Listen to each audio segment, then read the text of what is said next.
Reportagens especiais. Oferecimento Gigalink. Inovação em cada conexão.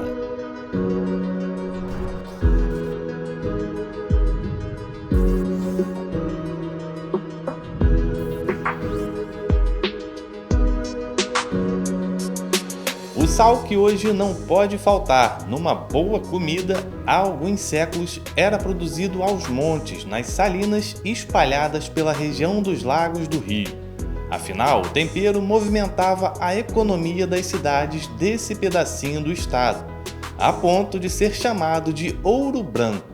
A história do sal ela é muito rica, né? Ela começa, digamos, ali com os indígenas, os originais da terra. Eles já conheciam o sal aqui da nossa laguna, né? Já empregaram esse sal, utilizaram esse sal, né? Então nós temos aí, digamos, os indígenas como os primeiros salineiros, eu costumo colocar dessa maneira aqui no museu. Os escravizados, os africanos também que foram escravizados, né, naquele período da escravidão, também tiveram contato com o sal, e inclusive a primeira salina do Brasil autorizada foi construída com mão de obra escrava em Cabo Frio, que depois ganhou o nome de Companhia Perinas de Salinas. Então isso é uma importância histórica enorme.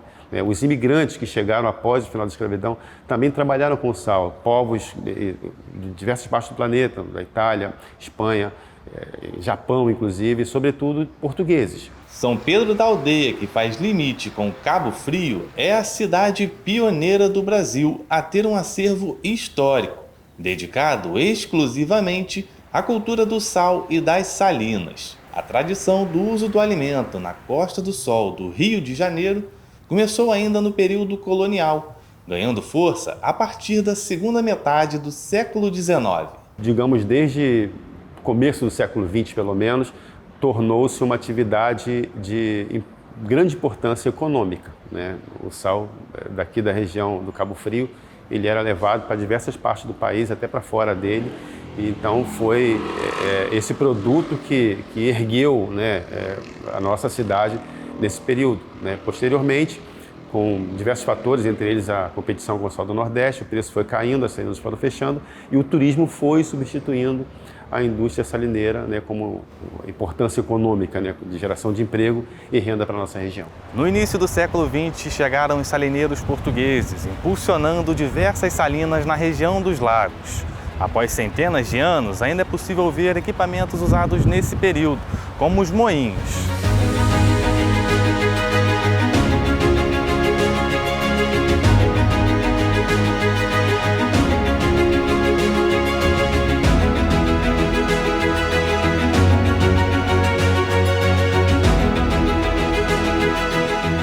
Informação de nenhuma salina em Cabo Frio ou São Pedro da Aldeia que opere regularmente, né, profissionalmente, né, mas Araruama há algumas salinas ainda nesse mesmo sistema artesanal que continua produzindo e vendendo sal, né, e em Cabo Frio há ainda a planta industrial da Salcisne, a Salcisne que ainda produz o sal, que não todo é um sal daqui, mas que ainda é uma indústria muito forte e está aqui presente na nossa região. Para manter viva essa memória tão especial, o museu oferece uma imersão completa nessa cultura. O espaço conta com uma sala de vídeo,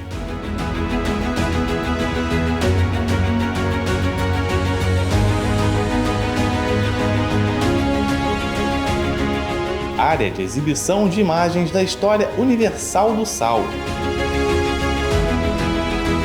outra com exposições diversas,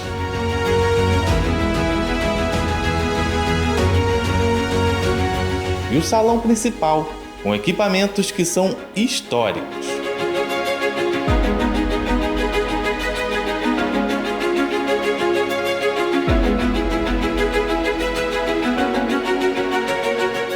Nós temos vários quadros, né, que foram feitos por artistas locais que remetem a essa cultura salineira. Alguns mostram as salinas, alguns mostram outras partes, alguns pontos históricos da nossa cidade.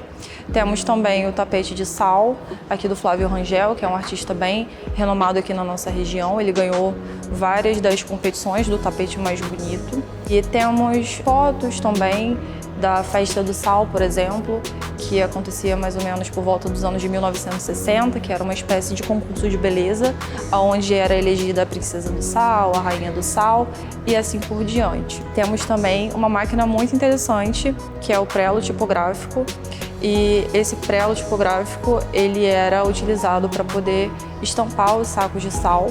Afinal, não existia impressora e os trabalhos eles eram muito mais manuais. E temos também uma maquete que mostra como era a salina que existia ao lado do museu antigamente. Devido à sua escassez e importância, o sal chegou a ter o valor equivalente ao ouro. O tempero foi até pivô de guerras e disputas há milhares de anos. Porém, esse cenário mudou e hoje o sal está ao alcance de todos. Nós já fomos o maior produtor de sal do Brasil e acabamos com o tempo perdendo esse título para o Rio Grande do Norte, porque a produção de sal ela depende muito do clima, ela precisa de um clima quente e apesar de nós termos um clima quente aqui na nossa região, a produção de sal era afetada quando o clima ficava um pouco mais frio. E nessa época, o sal ele chegava e era transportado através do mar, né, dos barcos, e aí com a construção da ponte Rio-Niterói foi facilitado o processo de transporte, né? E aí o Rio Grande do Norte tem uma produção em uma escala muito maior por conta do clima quente, o que acaba barateando também o processo de produção. Essa e outras histórias sobre a influência do tempero na vida dos moradores dessas cidades podem ser conferidas no Museu de São Pedro, onde o sal é uma riqueza cultural.